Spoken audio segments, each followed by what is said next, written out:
Episode 545 और 546 एक ही video में कवर करूंगा। बहुत सारे फिशमैन्स घर वापसी करते हैं। इससे पहले वो लोग मरी जॉइस में स्लेव्स थे। सभी लोग अपने फैमिली से रियूनाइट होते हैं। अलादीन जाने से पहले एक बात कहकर जाता है, मैं ब्रदर टाई की बातों को याद रखूंगा, लेकिन ह्यूमंस के प्रति मेरा हेट्रेड कम नहीं होगा। कुछ फिशमैन्स तो ये तक कह देते हैं कि जिम्बे अभी नौकर बन चुका है वर्ल्ड गवर्नमेंट का। क्वीन ओटोमे कहती है कि जिम्बे की वजह से हमारा रिलेशन बहुत अच्छा हो चुका है। पूरे फिशमैन आइलैंड का बर्डन उसने अपने सर पे ले रखा है और अगर वर्ल्ड गवर्नमेंट को किसी चीज की जरूरत पड़ेगी जिम्बे को आना ही पड़ेगा। अचानक से एक दिन डिस्ट्रॉय हुआ शिप फिशमैन आइलैंड की ओर आ रहा था, जो कि सेलेस्टियल ड्रैगन का था। क्वीन को पता चलता और खुद जाती है वेलकम करने के लिए। सेलेस्टियल ड्रैगन जख्मी हो पड़ा और हुक्म चला रहा है। उसका नाम सेंट म्योसगार्ड है। फ्लैशबैक में वो अपने पिताजी से बात कर रहा होता है। उसके पिताजी बताते हैं कि जिम्बे ने नेगोशिएट किया है, अभी वो एक वॉरलॉर्ड बन चुका है, इसीलिए उसने कहा कि स्लेव्स को छोड़ दो, और छोड़ भी दिया था। लेकिन उसका बेटा उन स्लेव्स को खरीदा था और वापस से हंट करने के लिए फिशमैन आइलैंड आता है। उसके बर्ताव की वजह से उसे मारने के लिए तैयार है, लेकिन बीच में क्वीन आकर बचा लेती है। सभी लोग अपने वेपन्स नीचे गिरा देते हैं, लेकिन वो सेलेस्टियल ड्रैगन क्वीन को हॉस्टेज बना लेता है। शिराओशी डर जाती है और जोर से चिल्लाती है और उसके सामने 4 सी किंग्स आते हैं, जिसको देखने के बाद ओटाहिमे, जिम्बे, हॉर्डी जोन्स और वैंडरडेकन शॉक में थे। वैंडरडेकन यहाँ पर सोच लेता है कि वो शादी करेगा तो शिराओशी से। अलादीन उस सेलेस्टियल ड्रैगन के वुंड्स को ठीक करता है। कुछ ही दिन बाद वहाँ से निकलने वाला होता है। क्वीन ओटाहिमे भी उसके साथ जाती है बात करने के लिए। एपिसोड 546। क्वीन ओटाहिमे के बच्चे रोज इंतजार कर रहे हैं कि उनकी मदर कब रिटर्न आएगी। सारे फिशमैन्स भी इंतजार कर रहे होते हैं और उसकी स्पीच को बहुत ज्यादा मिस कर रहे हैं। रियुको फैमिली यहाँ पर सी शोर के पास इंतजार कर रहे हैं मदर का। कुछ दिनों के बाद वो रिटर्न आती है। कुछ लोग रोते हैं और कुछ लोग खुश होते हैं कि क्वीन ओटाहिमे सेफली घर वापस आ चुकी है। अपने साथ एक पीस ऑफ पेपर लेकर आती है, जिस पर लिखा होता है कि ह्यूमन बींग्स और फिशमैन्स के बीच फ्रेंडली रिलेशन रखने के लिए। और पिटीशन किसने लिख के दिया?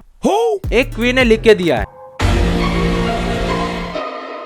ओटोहिमे कहती है कि सभी के सिग्नेचर्स बहुत ज्यादा जरूरत है, उसके बाद हमें कोई नहीं रोक सकता सरफेस पर जाने के लिए। ओटोहिमे कहती है कि ये काम करके हम फ्यूचर को बदल सकते हैं। धीरे धीरे कर सभी लोग वो पेपर साइन करके देते हैं। वो छोटा सा डब्बा बस नहीं होता है। मिनिस्टर ऑफ रेड बड़े जायंट बॉस को लेके आते हैं। सभी लोग अपने पेपर्स उसके अंदर डालते हैं। क्वीन बहुत ज्यादा इमोशनल हो जाती है। पैलेस के अंदर क्वीन ओटोहिमे अपने बच्चों से बात करती है about the sea kings appearance, और शिराओशी ने उनको बुलाया था। ओटोहिमे कहते हैं कि हम फिश से बात कर सकते हैं। कोई भी फिशमैन वेल से बात नहीं कर सकता, लेकिन किंग नेपट्यून कर सकते हैं। लेकिन सी किंग्स तो कुछ और ही बात है। किंग नेपट्यून भी उनसे कम्युनिकेट नहीं कर पाते हैं। ओटाहिमे कहते हैं कि हमारे फैमिली में पास डाउन हुआ है कि कुछ 100 सालों में एक बार एक मरमेड पैदा होती है जिसके पास पावर्स होते हैं सी किंग्स को समन करने के लिए। और लेजेंड्स ये भी कहते थे कि उसके पास इतना पावर है पूरे वर्ल्ड में चेंज ला सकती है। फिलहाल के लिए वो बहुत ज्यादा छोटी है। अपने पावर्स को कंट्रोल करना सीखना होगा उसे, नहीं तो बहुत ही बड़ा डिजास्टर हो सकता है। उसके अगले दिन भी बहुत सारे पब्लिक पेपर्स लाके देते हैं जिस पर उनके सिग्नेचर्स है, लेकिन अचानक से उन पेपरों में आग लग जाता है। क्वीन ओटाहिमे कुछ पेपर्स वहाँ से निकालती तो है, लेकिन पीछे से उन पर कोई गोली चला देता है। सभी लोग डर जाते हैं और बहुत से लोग शॉक भी हो जाते हैं। तीनों ही बच्चे अपने माँ के पास जाते हैं, लेकिन उनकी मदर शिराओशी को कंट्रोल करने के लिए बोलती है।